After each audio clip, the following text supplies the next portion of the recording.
창밖으로 전주의 가을비가 소리 없이 내리고 있었어요. 마당에 감나무 잎사귀들이 하나둘씩 떨어져 내리는 걸 보면서 문득 내 인생도 저 잎사귀들처럼 떨어져 가고 있다는 생각이 들었습니다.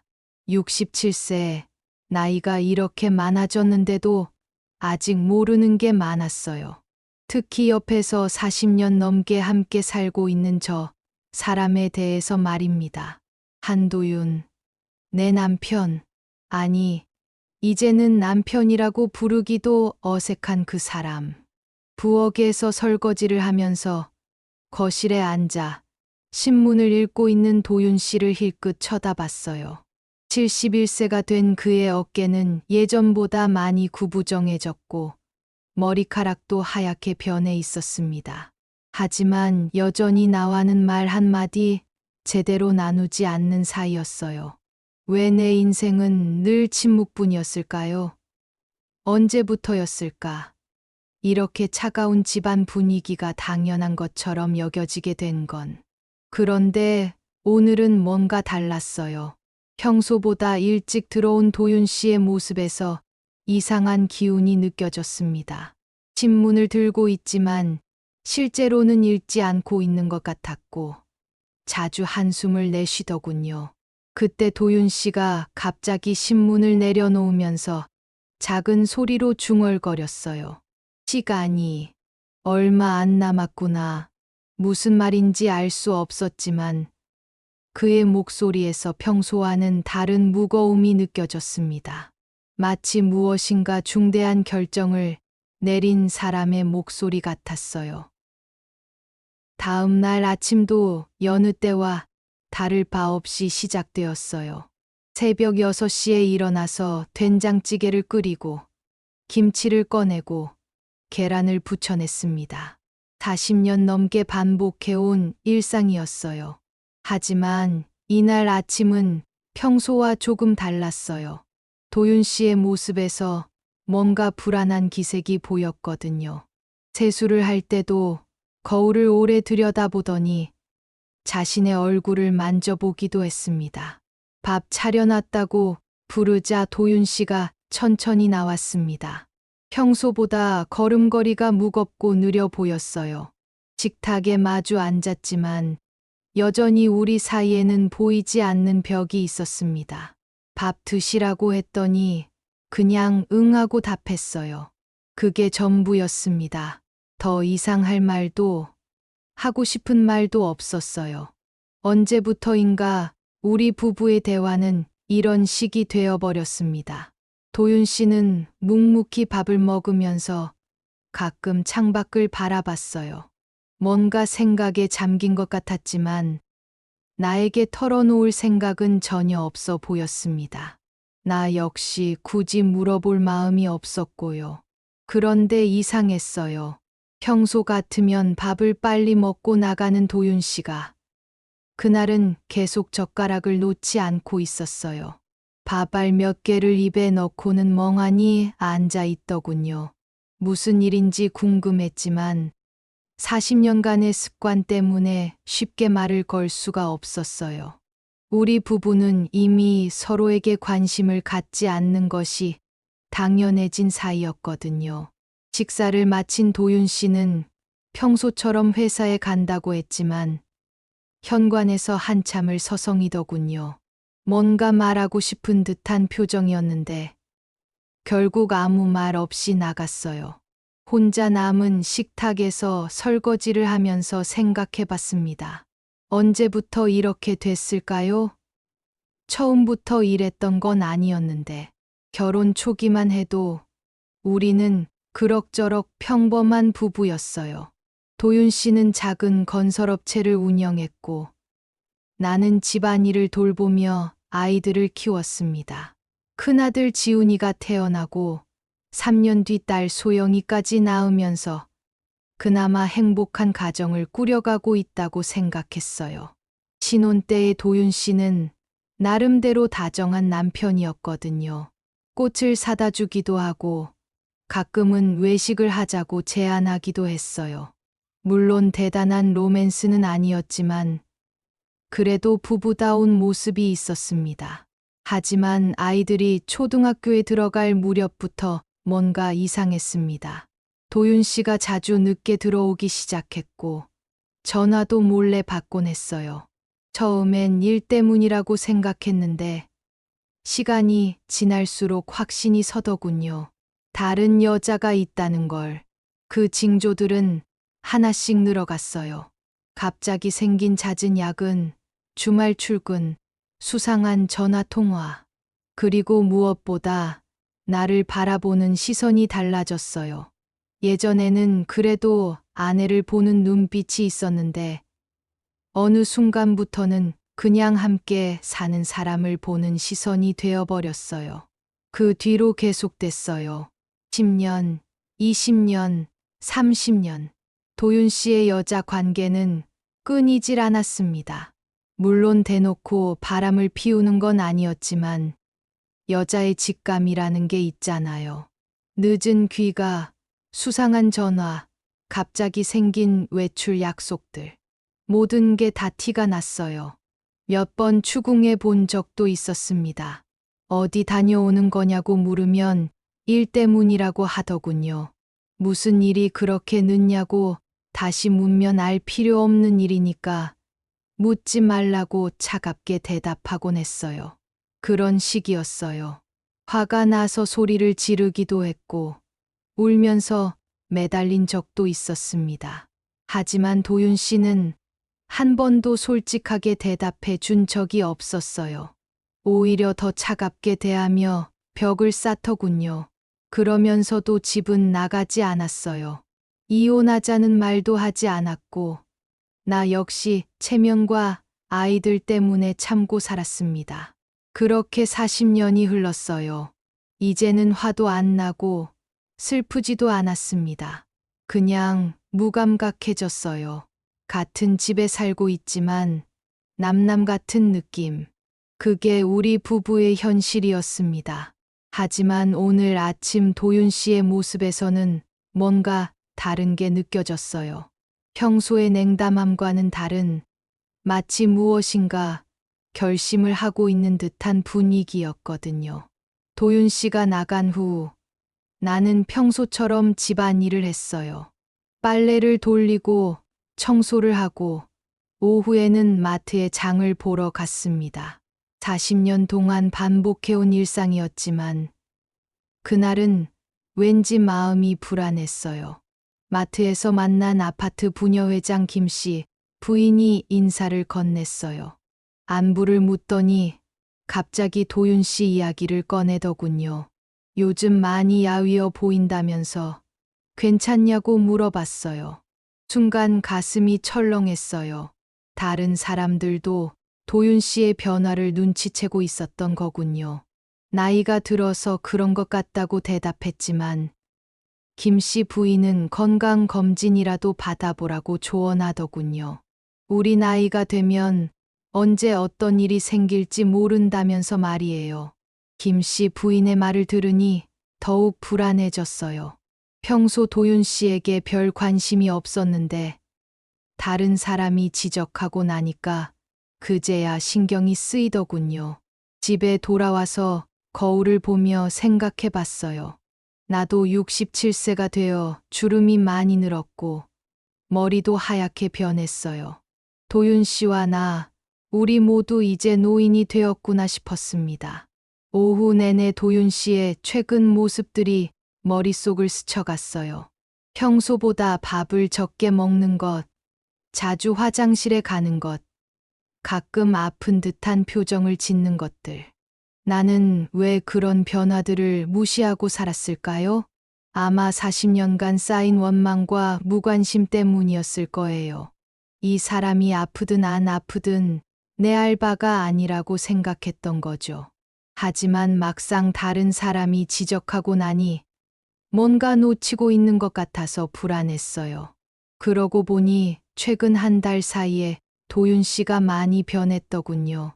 전에는 그래도 아침에 신문을 제대로 읽었는데 요즘은 펼쳐놓고도 멍하니 다른 곳을 바라보고 있을 때가 많았어요. 그리고 예전에는 TV 뉴스에라도 관심을 보였는데 이제는 그런 것조차 잘 안 보더군요. 저녁을 차려놓고 기다렸어요. 평소 같으면 7시면 들어오는데 그날은 한참이 지나도 오지 않았습니다. 예전 같으면 신경도 안 썼을 텐데 김 부인의 말을 듣고 나니 자꾸 불안한 마음이 들었어요. 8시가 넘어서도 연락이 없었어요. 휴대폰을 걸어볼까 하다가 말았습니다. 40년 동안 서로 무관심하게 살아왔는데 갑자기 연락하는 것도 어색했거든요. 9시가 다 되어서야 도윤 씨가 들어왔어요. 얼굴이 더욱 창백해 보였고 걸음걸이도 평소보다 느렸습니다. 뭔가 말하고 싶은 듯한 표정이었지만 결국 아무 말도 하지 않고 방으로 들어가더군요. 그날 밤 잠이 오지 않았어요. 옆에서 도윤 씨의 숨소리가 들렸는데 평소보다 가쁘고 불규칙한 것 같았습니다. 몇 번이나 일어나서 화장실에 가더니 한참 있다가 돌아오곤 했어요. 혹시 정말 어디 아픈 건 아닐까 하는 생각이 들었지만 선뜻 물어볼 용기가 나지 않았어요. 40년간의 벽이 그렇게 쉽게 무너지지는 않더군요. 다음 날 아침도 여전히 어색했어요. 도윤 씨는 평소보다 더 조용했고 밥도 거의 먹지 않았습니다. 계란 후라이를 반쪽도 못 먹고 젓가락을 놓더군요. 몸이 안 좋아 보인다고 말해볼까 했지만 결국 하지 못했어요. 혹시 괜한 오해를 살까 봐서였죠.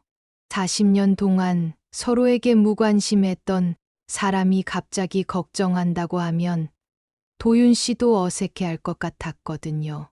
그 후 며칠 동안 도윤 씨의 상태는 눈에 띄게 나빠졌어요. 걸음걸이도 느려졌고 자주 소파에 앉아서 멍하니 있는 시간이 많아졌습니다. 평소 같으면 신문이라도 보곤 했는데 이제는 그것조차 하지 않더군요. 동네 산책도 끊었어요. 예전에는 아침마다 30분씩 나가곤 했는데 어느 순간부터 그것도 안 하게 됐습니다. 대신 거실 소파에서 보내는 시간이 늘어났어요. 나는 그런 도윤 씨의 변화를 지켜보면서도 어떻게 해야 할지 몰랐어요. 40년간 쌓인 벽을 하루아침에 허물 수는 없었거든요. 그렇다고 계속 모른 척할 수도 없었고요. 특히 밤에 도윤 씨의 신음소리가 들릴 때가 있었어요. 아픈 듯한 소리였는데 그럴 때마다 마음이 불편했습니다. 하지만 선뜻 괜찮냐고 물어볼 수도 없었어요. 그러던 어느 날 도윤 씨가 병원에 간다고 하더군요. 건강검진을 받으러 간다면서 오래 걸릴 수도 있다고 했어요. 그때서야 뭔가 심각한 상황일 수도 있겠다는 생각이 들었습니다. 일주일 뒤 도윤 씨가 평소보다 훨씬 일찍 들어왔어요. 얼굴이 유난히 창백해 보였지만 굳이 물어보지 않았습니다. 어차피 대답도 안 할 테니까요. 하지만 그날 저녁 뭔가 달랐어요. 도윤 씨가 거실에 앉아서 멍하니 천장을 바라보고 있더군요. 평소 같으면 TV를 보거나 신문을 읽을 텐데 그냥 가만히 앉아 있었어요. 손에는 흰 봉투 하나를 쥐고 있었는데 그걸 계속 만지작거리고 있었습니다. 무슨 봉투인지는 모르겠지만 뭔가 중요한 것 같아 보였어요. 그동안 도윤 씨가 이렇게 멍하니 있는 모습을 본 적이 없었거든요. 평소에는 항상 바쁜 척하거나 신문을 보거나 TV를 보면서 시간을 보냈는데 말이에요. 저녁을 차려놓고 불렀는데도 한참 뒤에야 반응을 보였어요. 식탁에 앉아서도 밥을 제대로 먹지 않고 계속 그 봉투를 바라보더군요. 무엇이 들어있는 봉투인지 궁금했지만 40년간의 습관 때문에 쉽게 물어볼 수가 없었어요. 우리 부부는 서로의 일에 관심을 갖지 않는 것이 당연해진 사이였거든요. 밤 10시가 넘어서야 도윤 씨가 침실로 들어왔습니다. 나는 이미 잠자리에 들어 있었지만 잠이 오지 않아서 뒤척이고 있었어요. 그때 도윤 씨가 조용히 말했습니다. 선이야, 40년 만에 처음 듣는 다정한 목소리였어요. 깜짝 놀라서 몸을 돌렸더니 도윤 씨가 침대 가장자리에 앉아서 손을 비비고 있었습니다. 그 흰 봉투도 여전히 손에 들고 있었고요. 왜 그러냐고 물으니 병원에 다녀왔다고 하더군요. 감기라도 걸렸나 싶어서 별 생각 없이 그래서 어떻다고 물었어요. 도윤 씨는 한동안 말을 잇지 못했어요. 뭔가 큰일이라는 걸 직감적으로 느꼈습니다. 그리고 그가 내민 봉투 안에서 나온 진단서를 보는 순간 온 세상이 무너지는 것 같았어요. 간암 말기. 그 무서운 글자가 또렷하게 적혀 있었습니다. 도윤 씨가 떨리는 목소리로 말하더군요. 6개월에서 1년 정도밖에 시간이 없다고. 길어봐야 그 정도라고. 그 순간 머리가 하얘졌어요. 뭐라고 대답해야 할지 몰랐습니다. 40년 동안 미워하고 원망했던 남편이지만 막상 죽는다는 말을 들으니 머릿속이 복잡해지더군요. 얼마나 남았냐고 물으니 의사가 말한 것과 같은 대답이 돌아왔어요. 그리고 아이들한테는 아직 말하지 말자고, 시간을 좀 더 두고 보자고 하더군요. 알겠다고 대답했지만 실제로는 아무것도 알 수 없었어요. 이 상황을 어떻게 받아들여야 할지, 앞으로 어떻게 해야 할지. 그날 밤 잠을 이룰 수가 없었어요. 옆에서 도윤 씨의 가쁜 숨소리가 들렸지만 40년간 쌓인 마음의 벽 때문에 손 한 번 내밀어 보지 못했습니다. 복잡한 마음이었어요. 이 사람이 죽으면 나는 뭘 느낄까? 슬플까? 후련할까? 아니면 아무것도 느끼지 못할까? 한 가지 확실한 건 40년 동안 제대로 된 대화 한 번 나눠본 적이 없다는 거였어요. 이제 시간이 얼마 남지 않았는데 과연 우리가 화해할 수 있을까? 아니, 화해를 해야 하는 걸까? 진단서를 다시 보니 더 자세한 내용들이 적혀 있었어요. 이미 전이가 많이 진행되어 수술도 어렵고 항암 치료를 해도 시간을 조금 늘릴 뿐이라고 되어 있었습니다. 도윤 씨는 언제부터 몸이 안 좋았던 걸까요? 생각해보니 최근 몇 달 동안 확실히 이상한 점들이 많았어요. 밥을 잘 안 먹었고, 자주 화장실에 갔고, 얼굴색도 좋지 않았고. 나는 왜 그런 변화들을 못 본 척했을까요? 40년간의 원망과 무관심이 남편의 병까지도 외면하게 만들었던 걸까요? 며칠 뒤 도윤 씨의 상태가 눈에 띄게 나빠졌어요. 밥도 제대로 못 먹고 자꾸 화장실을 들락날락했습니다. 결국 병원에 입원하게 됐어요. 지훈이와 소영이에게 연락했습니다. 두 아이 모두 바쁜 직장 생활 때문에 자주 집에 오지 않았지만 아버지가 입원했다니까 황급히 달려왔어요. 병실에서 도윤 씨는 더욱 작아 보였습니다. 수액을 맞으며 침대에 누워있는 모습이 어쩐지 불쌍해 보였어요. 그래도 아이들 앞에서는 괜찮은 척 하려고 애쓰더군요. 지훈이가 걱정스럽게 괜찮냐고 물으니 괜찮다면서 며칠 있으면 나갈 거라고 하더군요. 거짓말이라는 걸 다 알고 있었지만 누구도 진실을 말하지 않았습니다. 소영이는 눈물을 글썽이며 아버지 손을 잡았어요. 평소에는 아버지와 거리감이 있었는데 이런 상황에서는 역시 피는 물보다 진하다는 걸 느꼈습니다. 아이들이 돌아간 뒤 병실에는 나와 도윤 씨만 남았어요. 여전히 어색한 침묵이 흘렀습니다. 그때 도윤 씨가 말했어요. 내가 꼭 말해야 할 게 있다고 하더군요. 뭔가 중대한 이야기라는 느낌이 들었어요. 40년 동안 한 번도 진심 어린 대화를 나눠본 적이 없었는데, 이제 와서 무슨 말을 하려는 걸까요? 지금 와서 뭘 말하려고 하냐고 냉정하게 대답했지만, 사실 마음 한구석으로는 궁금했어요. 이 사람이 평생 숨겨왔던 게 뭔지. 도윤 씨는 평생 나한테 못할 짓을 많이 했다고. 하지만 진실은 내가 생각하는 것과 다를 수도 있다고 하더군요. 무슨 말인지 이해할 수 없었어요. 40년 동안 바람을 피우고 집에도 제대로 신경 쓰지 않으면서 이제 와서 변명이라도 하려는 건가요?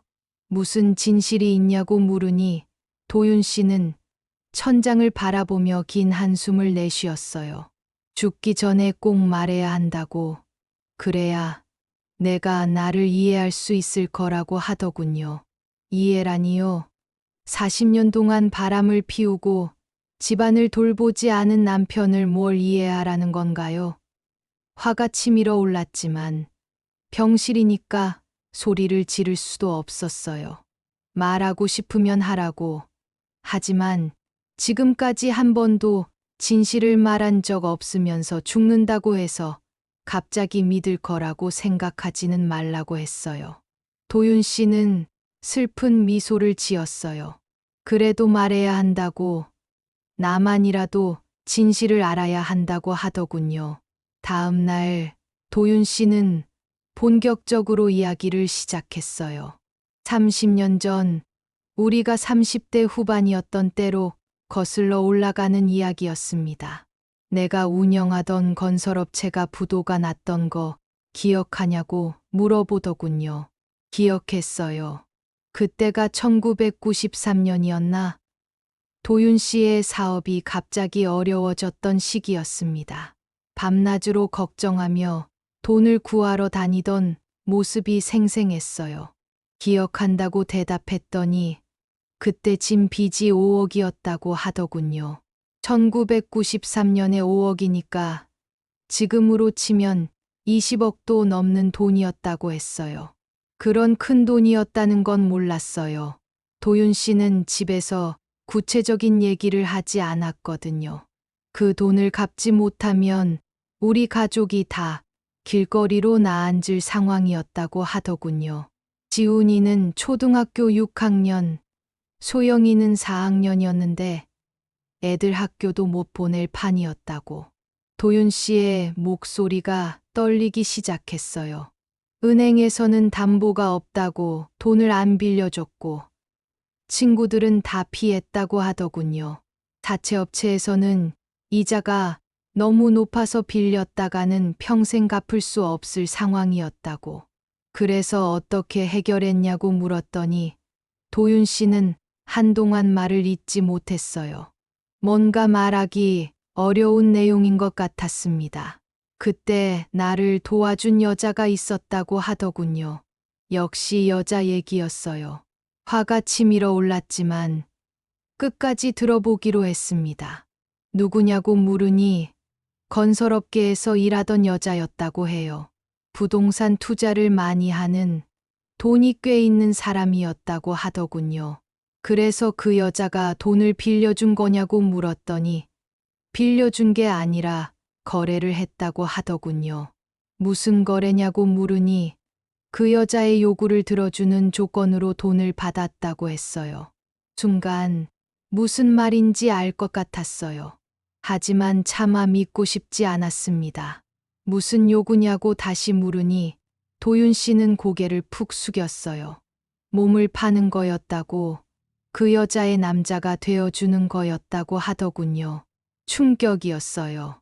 40년 동안 바람둥이라고 생각했던 남편이 사실은 가족을 위해서 그런 일을 했다는 건가요? 그게 무슨 소리냐고 물으니 당시 상황을 내가 몰라서 그렇다고 하더군요. 빚쟁이들이 매일 집 앞에 와서 협박했고 지훈이가 학교에서 돌아오는 길에 따라다닌 적도 있었고 나까지 위험할 뻔했던 적도 있었다고. 기억 안 나냐고 물으면서 어느 날 갑자기 이사를 가자고 했던 적이 있다고 하더군요. 생각해 보니 그런 적이 있었어요. 갑자기 이사를 가자고 해서 이상하다고 생각했는데 그때 빚쟁이들이 우리 집 주소를 알아냈다고 해요. 더 이상 그곳에 있으면 위험해서 급하게 이사한 거였다고 하더군요. 그렇다면 정말 가족을 위해서였던 건가요? 하지만 아직 믿어지지 않았어요. 그런데 왜 나한테 말하지 않았냐고, 왜 혼자 그런 고생을 했냐고 물었어요. 도윤 씨가 처음으로 눈물을 보였어요. 자존심이 상해서였다고, 아내한테 몸 팔아서 돈 벌어왔다고 어떻게 말하냐고, 남자로서 체면이 서지 않았다고 하더군요. 그보다는 바람둥이라는 오해를 받는 게 낫다고 생각했다고 해요. 이야기는 거기서 끝나지 않았어요. 도윤 씨는 더 충격적인 사실들을 털어놨습니다.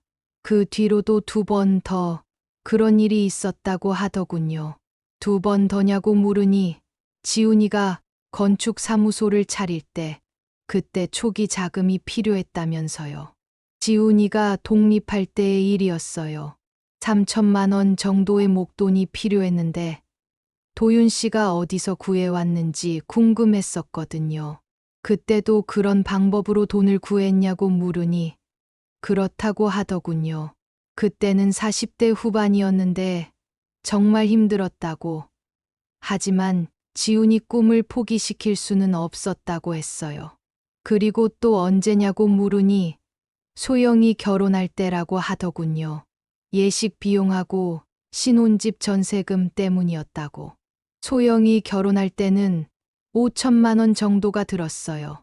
그때도 도윤 씨가 어떻게 마련했는지 몰랐는데 그때는 50대 중반이었다고 해요.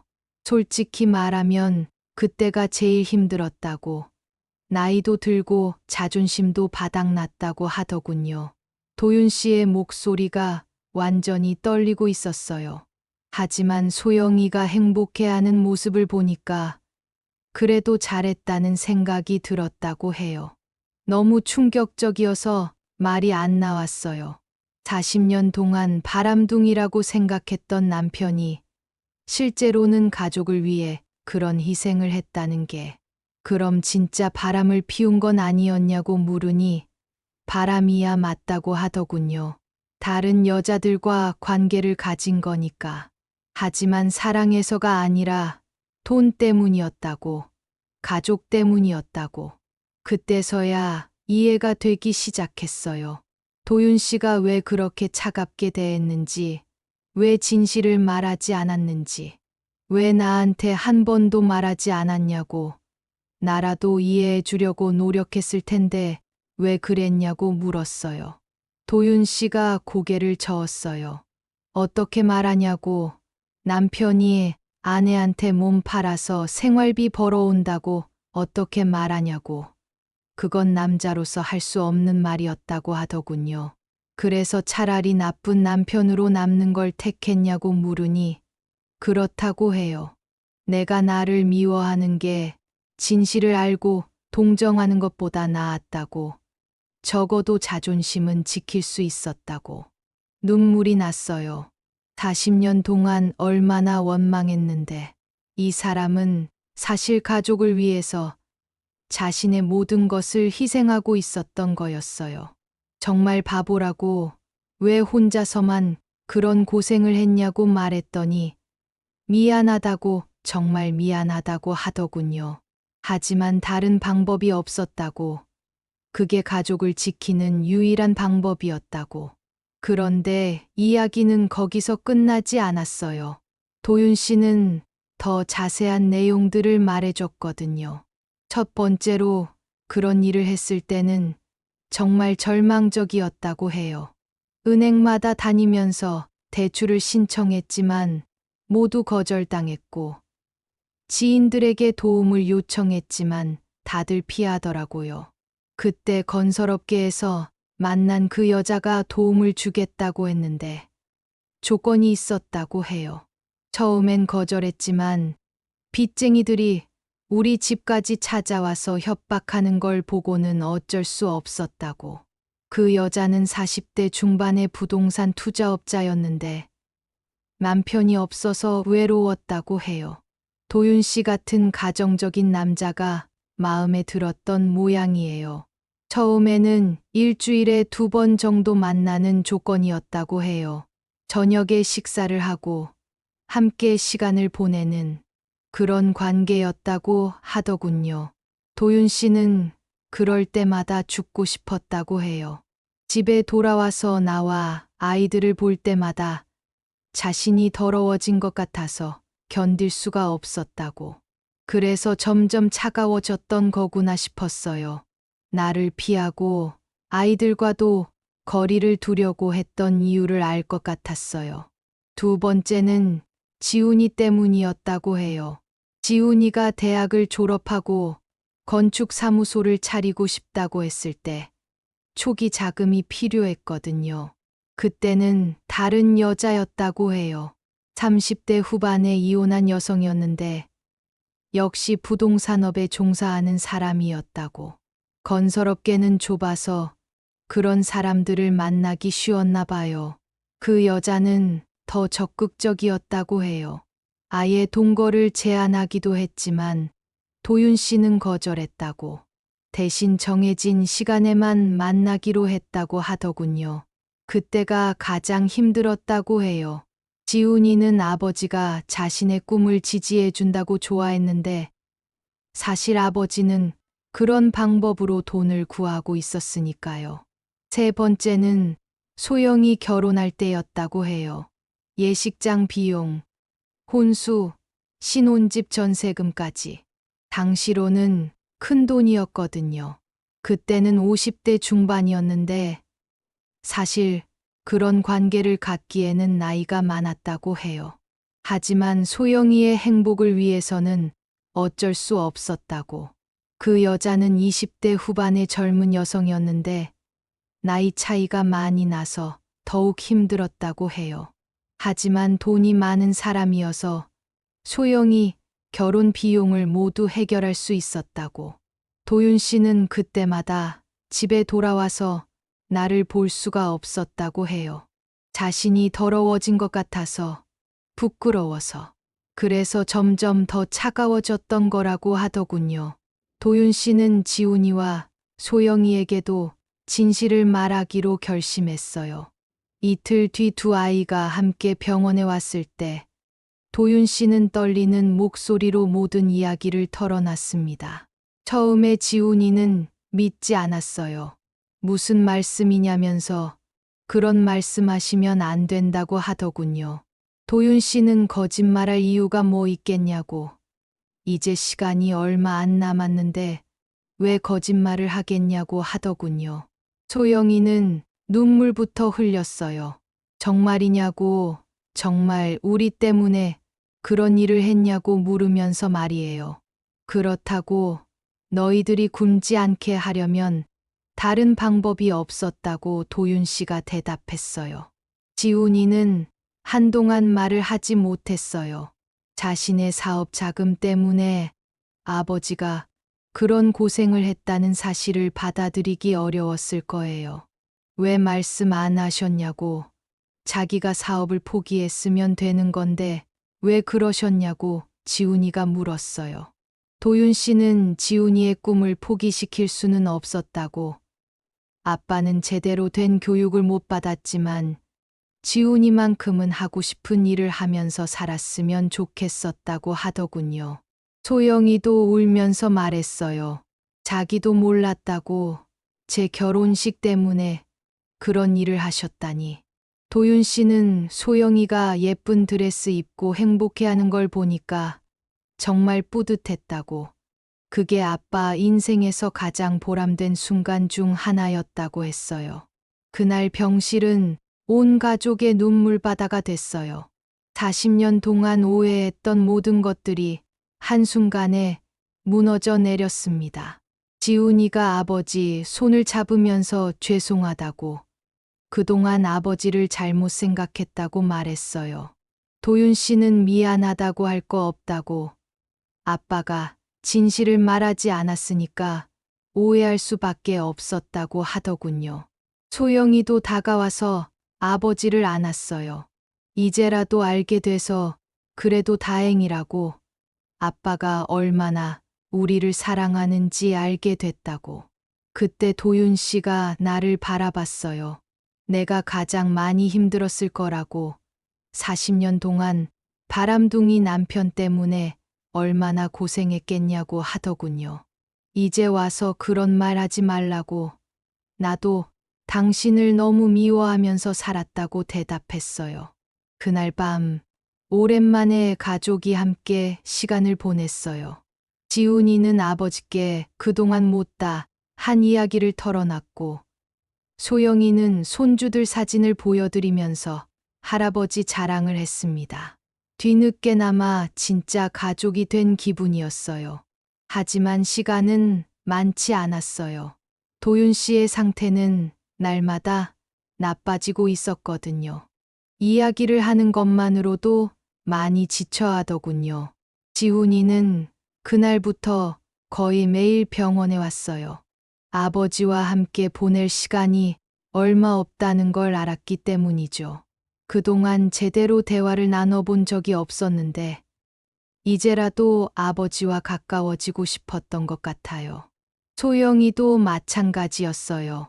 아이들까지 데리고 와서 할아버지와 시간을 보내려고 했어요. 특히 7살 된 민준이는 할아버지를 좋아해서 계속 병실에 있으려고 했어요. 도윤 씨는 손주들을 보면서 정말 행복해 했어요. 그동안 바쁘다는 핑계로 손주들과 시간을 많이 보내지 못했는데, 이제라도 함께 할 수 있어서 좋다고 하더군요. 민준이가 할아버지한테 옛날 이야기를 해달라고 조르면 도윤 씨는 젊었을 때의 이야기를 들려주곤 했어요. 물론 힘들었던 이야기는 빼고 재미있고 따뜻한 추억들만 골라서요. 서은이는 5살이라 상황을 정확히 이해하지는 못했지만 할아버지가 아프다는 건 알고 있었어요.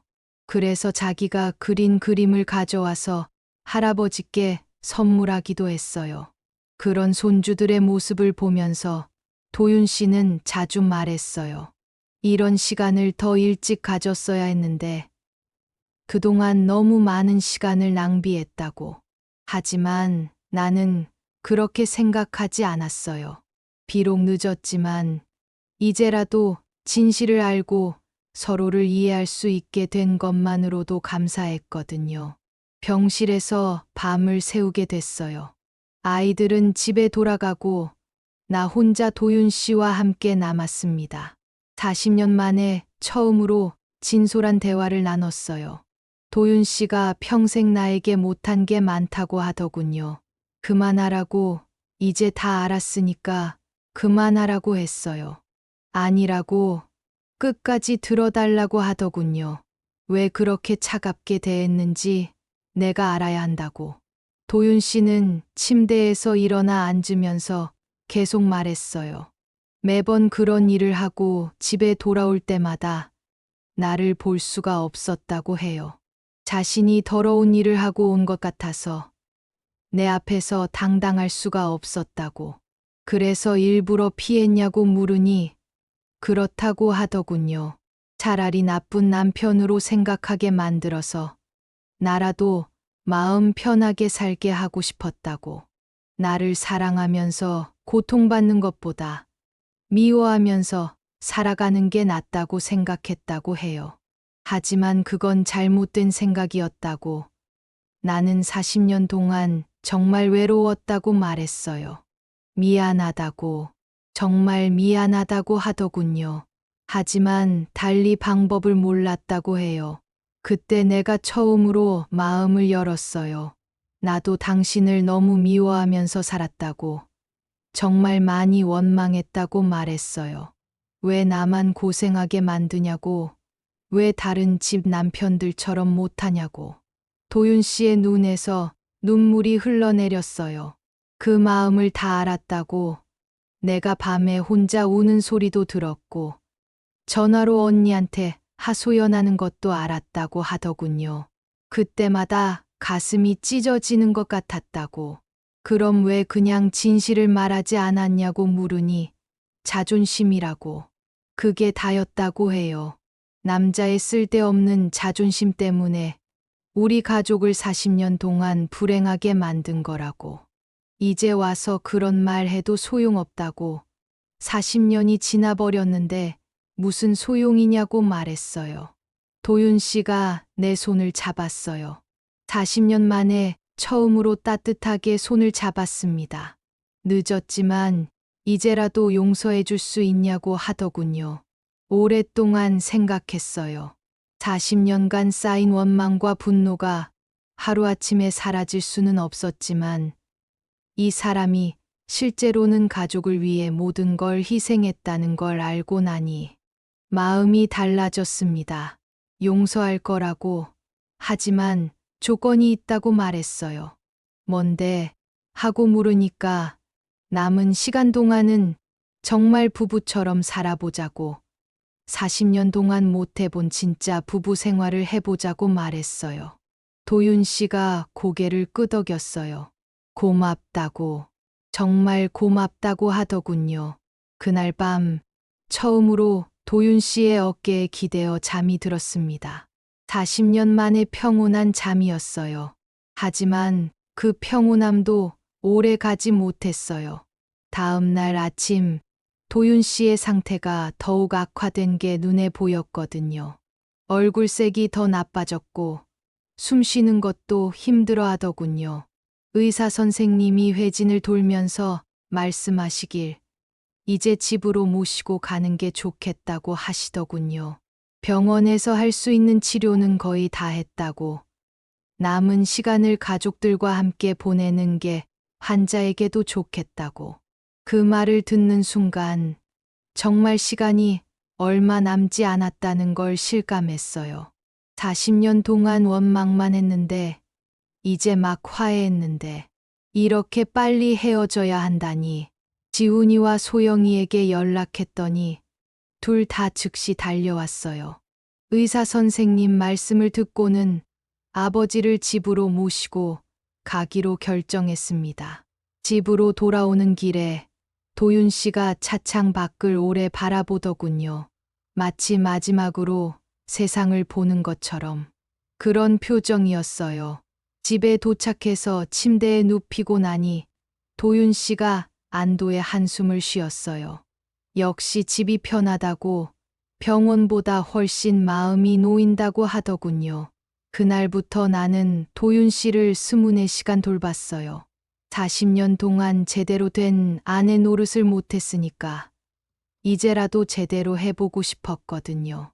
죽 같은 것도 직접 끓여서 먹여드리고 몸을 닦아드리고 약도 시간에 맞춰드리고 그런 일들이 전혀 힘들지 않았어요. 오히려 이제야 진짜 부부가 된 것 같아서 기뻤어요. 도윤 씨도 고마워하면서 이런 보살핌을 받을 자격이 없다고 하더군요. 40년 동안 바람을 피우고 차갑게 대한 남편인데 이렇게 잘해주니까 미안하다고. 그런 말 하지 말라고. 이제는 모든 걸 이해했으니까 그런 말 하지 말라고 했어요. 지훈이와 소영이도 교대로 와서 아버지를 돌봤어요. 특히 지훈이는 회사 일을 미루고라도 아버지 곁에 있으려고 했어요.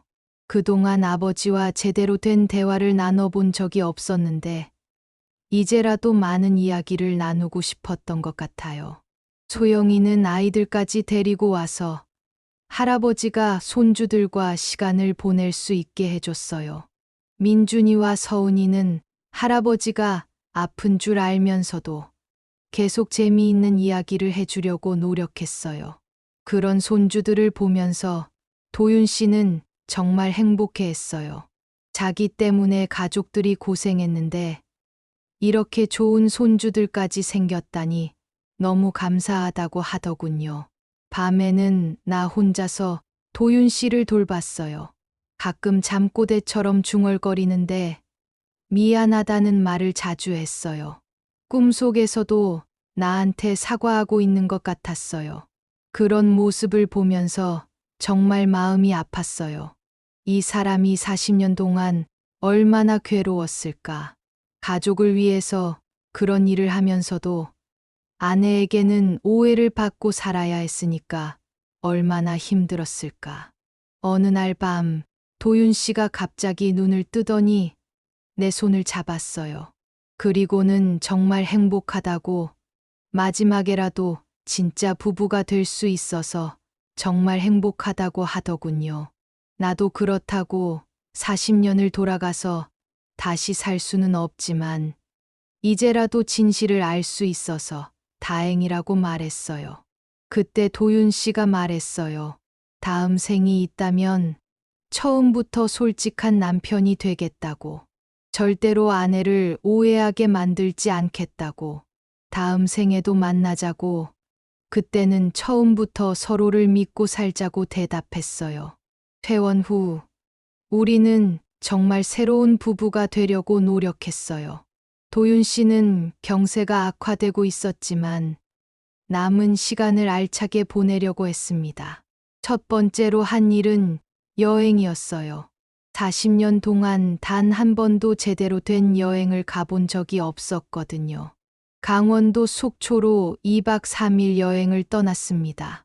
지훈이와 소영이가 적극 권했어요. 이제라도 부모님이 행복한 시간을 보내셨으면 좋겠다고 하면서요. 도윤 씨의 몸 상태를 생각해서 무리하지 않는 선에서 계획을 짰어요. 바닷가 근처 펜션에서 휴식을 취하면서 가벼운 산책 정도만 하기로 했죠. 바닷가 펜션에서 바라본 일출이 정말 아름다웠어요. 도윤 씨와 함께 방파제에 앉아서 떠오르는 해를 바라보면서 문득 이런 평범한 행복이 이렇게 소중한 거였구나 싶었습니다. 도윤 씨가 우리 처음 만났을 때 기억하냐고 물어보더군요. 기억한다고 대답했어요.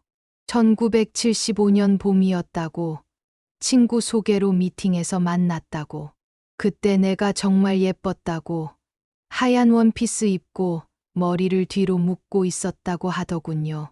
지금 생각해보니 우스웠어요. 그때는 서로 어색해서 말도 제대로 못했는데 도윤 씨는 내가 마음에 들어서 몇 번이나 만나자고 했었죠. 나도 싫어하지 않았고요. 그래서 6개월 만에 결혼했다고 하니까 그때는 정말 행복할 거라고 생각했다고 도윤 씨가 말했어요. 도윤 씨가 내 손을 꽉 잡았어요. 미안하다고, 내 인생을 이렇게 만들어서 미안하다고 하더군요. 이제 그런 말 하지 말라고, 우리 지금이라도 행복하면 되는 거 아니냐고 대답했어요. 그날 저녁 펜션 앞마당에서 바비큐를 구워 먹었어요. 도윤 씨가 직접 고기를 구우면서 웃었습니다. 40년 만에 보는 진심 어린 웃음이었어요. 지훈이와 소영이가 손주들까지 데리고 와서 함께 시간을 보냈어요. 7살 된 지훈이의 아들 민준이가 할아버지에게 달려와서 안겼을 때 도윤 씨 얼굴에 환한 미소가 번졌습니다. 민준이가 할아버지한테 아프지 말라고 하니까 도윤 씨는 괜찮다고, 할아버지는 괜찮다고 하더군요. 5살 된 소영이의 딸 서은이도 할머니, 할아버지라고 부르면서 계속 달라붙었어요. 평소에는 자주 못 봐서 어색했는데 이번 여행에서는 정말 가족 같았습니다. 밤에 별을 보면서 도윤 씨가 말했어요. 이런 시간을 40년 전부터 가졌어야 했는데 지금이라도 있다고, 그게 어디냐고 대답했어요. 앞으로 시간이 얼마 없다고 하니까 시간은 중요하지 않다고, 진심이 중요하다고 말했어요. 그날 밤 펜션에서 도윤 씨와 함께 잠자리에서 이야기꽃을 피웠어요. 신혼 시절 이후로 처음이었습니다. 너무 늦게 진실을 말한 것 같다고 도윤 씨가 하니까 늦었다고 생각하지 말라고, 모르고 갔으면 평생 후회했을 텐데 이제라도 알게 돼서 다행이라고 말했어요. 앞으로 남은 시간 동안 정말 좋은 남편이 될 거라고 하더군요. 이미 좋은 남편이었다고 나만 몰랐을 뿐이라고 대답했어요. 여행에서 돌아온 뒤에도 우리는 계속 행복한 시간을 보냈어요.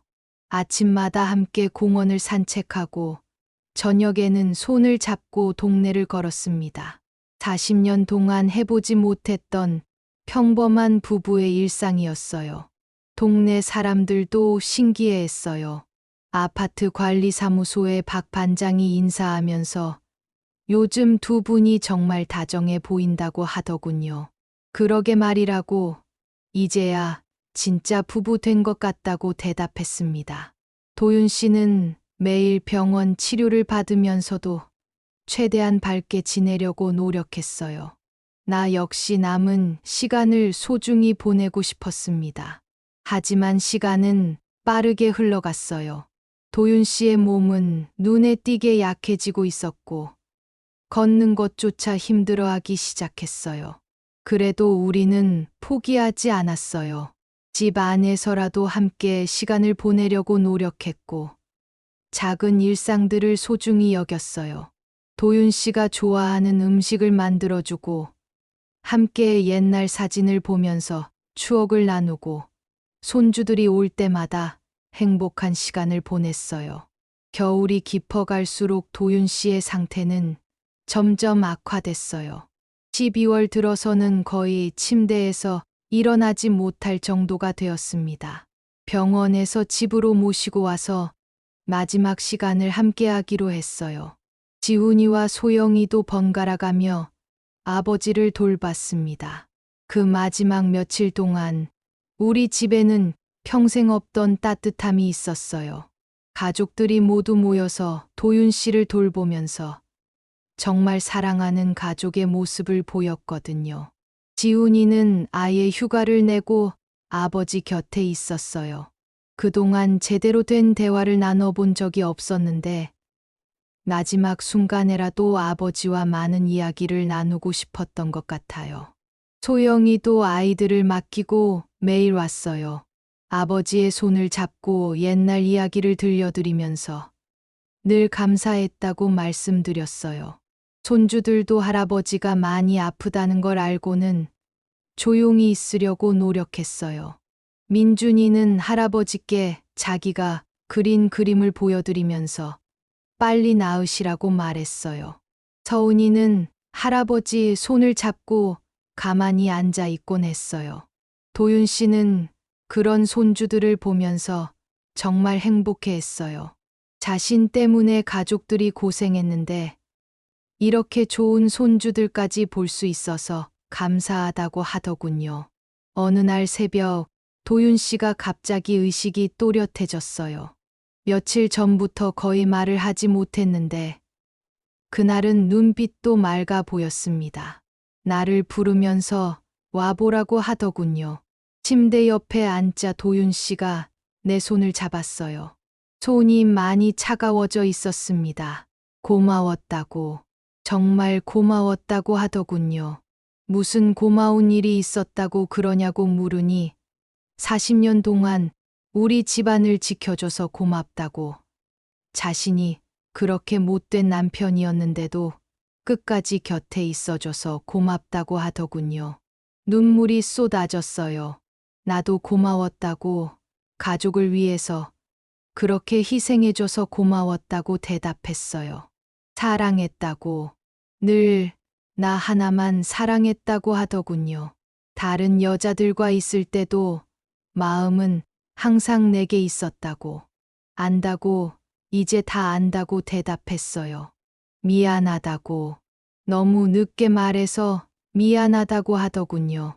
미안하다고 하지 말고 편히 가라고, 이제 다 괜찮다고 말했어요. 도윤 씨가 미소를 지었어요. 평생 중에 가장 평온한 표정이었습니다. 다음 생에는 처음부터 솔직한 남편이 될 거라고 하더군요. 다음 생에도 만나자고, 그때는 처음부터 서로를 믿자고 대답했어요. 그때 지훈이와 소영이도 들어왔어요. 도윤 씨는 두 자녀의 손을 잡고 마지막 인사를 했습니다. 지훈이한테는 참 착한 아들이었다고, 앞으로도 어머니를 잘 모셔달라고 하더군요. 아빠도 정말 좋은 아버지였다고 지훈이가 대답했어요. 소영이한테는 우리 딸 항상 행복하라고, 아빠가 하늘에서 지켜볼 거라고 하더군요. 아빠를 사랑한다고, 정말 사랑한다고 소영이가 말했어요. 손주들도 와서 할아버지 곁에 앉았어요. 민준이가 할아버지한테 아프지 말라고 말하자 도윤 씨는 마지막 힘을 내어 손자의 머리를 쓰다듬어 주었습니다. 그날 오후 3시경 도윤 씨는 가족들이 지켜보는 가운데 조용히 숨을 거두었어요. 마지막까지 내 손을 꽉 잡고 있었습니다. 71년의 생을 마감하면서도 얼굴은 정말 평온했어요. 마침내 40년간의 비밀을 털어놓고 가족들의 이해와 사랑을 받으며 떠날 수 있어서 안심이 된 표정이었습니다. 그 순간 나는 알았어요. 이 사람이 얼마나 나를, 우리 가족을 사랑했는지, 그리고 그 사랑이 얼마나 깊고 순수했는지. 장례식을 치르면서 많은 분들이 오셨어요. 평소 도윤 씨를 알던 분들은 모두 그가 좋은 사람이었다고 말씀해 주셨습니다. 특히 건설업계에서 일했던 분들은 도윤 씨가 얼마나 가족을 생각하는 사람이었는지 아는 것 같더군요. 어떤 분은 힘든 시절에 가족을 위해 무엇이든 했던 훌륭한 가장이었다고 말씀해 주셨어요. 그제야 깨달았습니다. 사실 많은 사람들이 도윤 씨의 희생을 알고 있었던 것 같아요. 나만 몰랐던 거죠. 건설업계 동료 한 분이 조의를 표하면서 말씀하시길, 도윤 씨가 가족을 위해 얼마나 많은 희생을 했는지 안다고, 정말 존경스러운 가장이었다고 하더군요. 그때서야 알았어요. 도윤 씨의 상황을 아는 사람들이 있었다는 걸. 또 다른 분은 도윤 씨가 얼마나 가족 자랑을 많이 했는지 모른다고 하시더군요. 일터에서 항상 아내와 아이들 이야기를 했고, 특히 손주들 이야기를 할 때는 정말 행복해 보였다고. 그런 말씀들을 들으니 더욱 마음이 아팠어요. 도윤 씨는 밖에서는 가족을 자랑스러워했는데 정작 집에서는 그런 마음을 표현하지 못했던 거구나 싶었거든요. 장례식장에서 만난 한 여성분이 특히 기억에 남았어요. 50대 정도로 보이는 분이었는데 도윤 씨 영정 앞에서 한참을 서 계시더군요. 나중에 알고 보니 그분이 바로 도윤 씨가 말했던 그 여성들 중 한 분이었어요. 나에게 조심스럽게 다가와서는 도윤 씨가 얼마나 가족을 사랑하는 사람이었는지 안다고 말씀하시더군요. 처음에는 어떻게 대해야 할지 몰랐어요. 하지만 그분의 다음 말을 듣고는 마음이 달라졌습니다.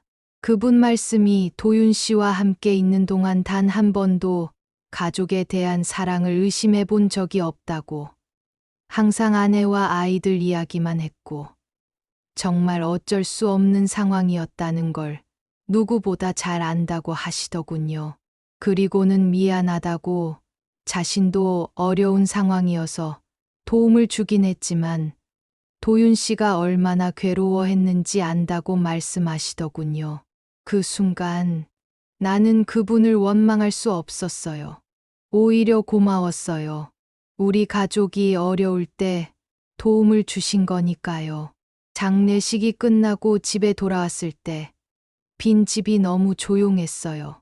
40년 동안 차가웠던 집인데 정작 도윤 씨가 떠나고 나니 이렇게 쓸쓸할 줄 몰랐습니다.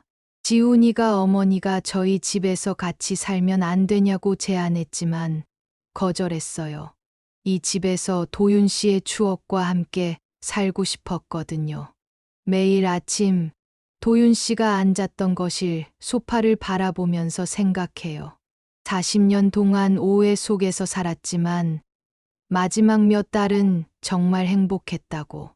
이제 와서 후회해도 소용없지만 그래도 진실을 알게 된 것만으로도 감사해요. 도윤 씨가 얼마나 가족을 사랑했는지, 얼마나 많은 걸 희생했는지 알게 됐으니까요. 도윤 씨의 책상 서랍을 정리하다가 발견한 일기장이 있었어요. 40년 동안 꾸준히 써온 일기였는데 거기에는 나와 아이들에 대한 사랑이 가득 적혀 있었습니다. 특히 그런 일을 할 때마다 얼마나 괴로웠는지, 집에 돌아와서 나를 볼 때마다 얼마나 미안했는지, 그런 내용들이 빼곡하게 적혀 있었어요. 한 페이지에는 이런 글이 있었어요. 오늘도 선희에게 차갑게 대했다. 사실은 미안해서 견딜 수가 없는데 차라리 나를 미워하게 만드는 게 낫다고 생각한다. 언젠가는 진실을 말할 수 있을까? 하지만 남자의 자존심이 그것을 허락하지 않는다. 그런 글들을 읽으면서 얼마나 울었는지 몰라요. 이 사람이 40년 동안 얼마나 혼자 고민하고 괴로워했는지. 다른 페이지에는 이런 내용도 있었어요. 지훈이가 건축사무소를 차리고 싶다고 한다. 아들의 꿈을 포기시킬 수는 없다. 다시 그 일을 해야 하나? 하지만 아들을 위해서라면. 선희야, 미안해. 정말 미안해. 소영이 결혼할 때의 일기도 있었어요. 소영이가 결혼한다. 예쁜 딸이 행복한 결혼을 하는 것만큼 기쁜 일이 어디 있을까? 하지만 결혼 비용이 또다시 그 길을 가야 하나? 선희가 알면 얼마나 슬퍼할까? 하지만 딸의 행복을 위해서는. 이런 글들을 읽으면서 정말 많이 울었어요. 도윤 씨가 얼마나 우리를 사랑했는지, 얼마나 많은 고민을 혼자 끌어안고 살았는지. 손주들이 주말마다 할머니 집에 놀러 와요. 민준이는 할아버지가 언제 돌아오냐고 물어보고, 서운이는 할아버지가 보고 싶다고 말해요. 그럴 때마다 할아버지는 하늘에서 우리를 지켜보고 계신다고 말해줍니다. 지훈이는 아버지의 희생을 알게 된 후로 더욱 열심히 일하고 있어요. 아버지가 자신을 위해 그런 고생을 했다는 걸 알고 성공해야겠다는 책임감을 느끼는 것 같아요. 소영이도 마찬가지예요. 아버지 덕분에 좋은 남편을 만나 행복하게 살고 있다는 걸 알고 더욱 감사한 마음으로 살아가고 있습니다. 가끔 동네를 산책하면서 생각해요. 우리가 왜 40년 동안 서로를 오해하며 살았을까? 만약 도윤 씨가 처음부터 솔직했다면 우리 가족은 더 행복했을까? 하지만 이제는 그런 가정이 의미 없다는 걸 알아요. 사람마다 자존심이 있고 각자 나름의 이유가 있으니까요. 도윤 씨도 남자로서, 가장으로서 최선을 다했던 거겠죠. 중요한 건 마지막에라도 진실을 알게 됐다는 거예요. 그리고 서로를 이해하고 용서할 수 있었다는 것. 지금 67세인 나에게 앞으로 얼마나 많은 시간이 남았는지 모르겠어요. 하지만 남은 시간 동안은 도윤 씨를 원망하지 않고 그의 사랑을 기억하며 살아가려고 해요. 오해를 풀고 나니 사랑은 다시 피어날 수 있었어요. 비록 짧은 시간이었지만 40년 만에 진짜 부부가 될 수 있었던 건 정말 큰 축복이었습니다. 도윤 씨의 책상 위에는 아직도 우리 가족 사진이 놓여 있어요. 오래된 사진이지만 그때는 몰랐던 도윤 씨의 진심 어린 미소가 지금은 보여요. 손주들과 함께 새로운 희망을 꿈꾸면서 도윤 씨가 남겨준 사랑의 의미를 다음 세대에도 전해주고 싶어요. 그이는 비록 세상을 떠났지만 가족을 위한 희생과 사랑은 영원히 우리 마음속에 남아있을 거예요. 그것만으로도 충분해요. 이제는 정말로 감사하고 행복합니다. 때때로 꿈에서 도윤 씨를 만날 때가 있어요. 꿈 속에서 도윤 씨는 항상 웃고 있어요. 미안하다는 말 대신 사랑한다는 말을 해요. 그럴 때마다 나도 사랑한다고, 이제 다 이해한다고 대답해요.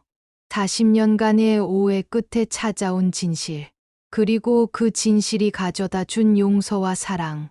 비록 늦었지만 우리는 마침내 진짜 부부가 될 수 있었어요. 지금도 가끔 도윤 씨의 목소리가 들리는 것 같아요.